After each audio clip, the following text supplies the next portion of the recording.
extra week off blessing or curse after the last result? Yeah, a bit of both.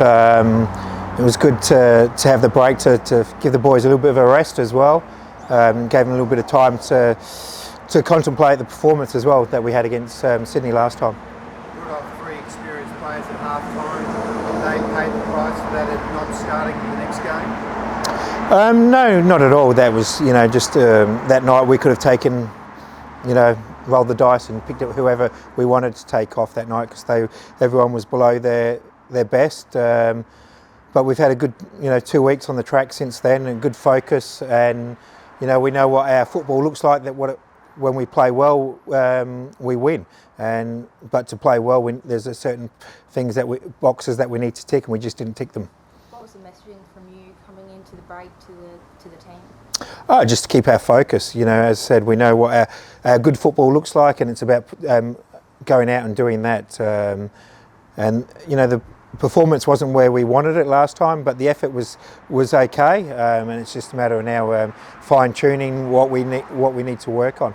How long are you expecting to be without Panache? Yeah, it's an unfortunate one for Panache. He had an operation on Tuesday, so he'll be out for at least 10 weeks. It was an unfortunate one. He just, leading into the Sydney game, went into a challenge with Nesta and rolled his ankle, and after the Sydney game, the pain got a little bit worse for him, and we went in and had a look, and he's done his syndesmosis, so it'll be at least 10 weeks. How crucial is it then to have Harvey come back? Yeah, very important. Harvey's a very experienced player and always does the job when we need him. There's an opportunity for him this week, or if not this week, definitely next week. Did you make many changes to the starting line? No, I don't think so. I think the boys, in the first 4 games, they've had one poor performance. So we're not going to make drastic changes. It's important that we keep our system that we're playing to, and we have changed a little bit from last season. So we're the same as other teams. We're only 4 weeks in. It's going to take time before we get that consistency and the full team gelling together on what we're trying to do. What about yourselves? He had the knee issue. Is he 100% fit now? Yeah, look, the extra week that we gave him plus the break, it's allowed us to for his groins to settle down a little bit. They've flared up a little bit, so he's back to where he was for that City game. What about Nesta? I mean, obviously the transfer is massive. That's in the past now. Everyone knows where he's going and what he's doing. Is it a weight off his shoulders, or is he acting any differently at training? Or no, look, this is something that everyone behind closed doors has known for a long time. It's just hopefully it will take you guys stop asking questions about him and let him play his football, because that's all we want. He's a young kid that's going to make a lot of mistakes, and it's about him focusing and playing his football and let his football do the talking. Well, how well does it sit with you that the A-League and are promoting it as basically the Iran Kunda farewell tour starting this weekend? Yeah, look, I'd say he's a very exciting player to play, and I don't think you get to see too many players in Australia that can do what he can do.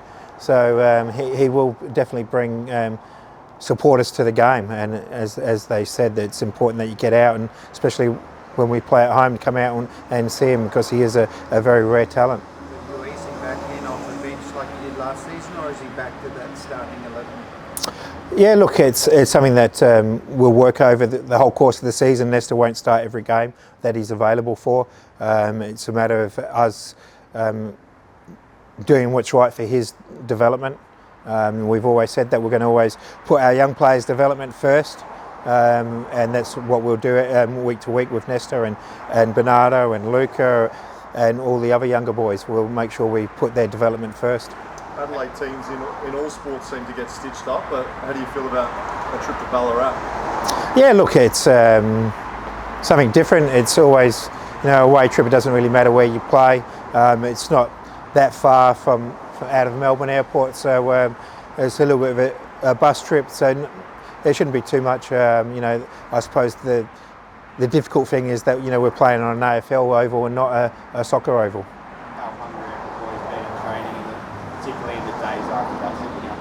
Yeah, look, as I say, they've got a lot of pride themselves, the players, and they know they underperformed, and there's no better way to get over that is to get another 3 points, and hopefully we can do that this weekend. I know in your time, if you lost 5-1, you probably would have copped an old school running session. Does any of that still exist in the game? No, not at all.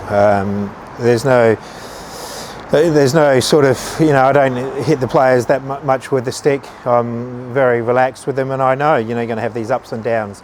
As I said, I think their effort was there. It was just a poor performance.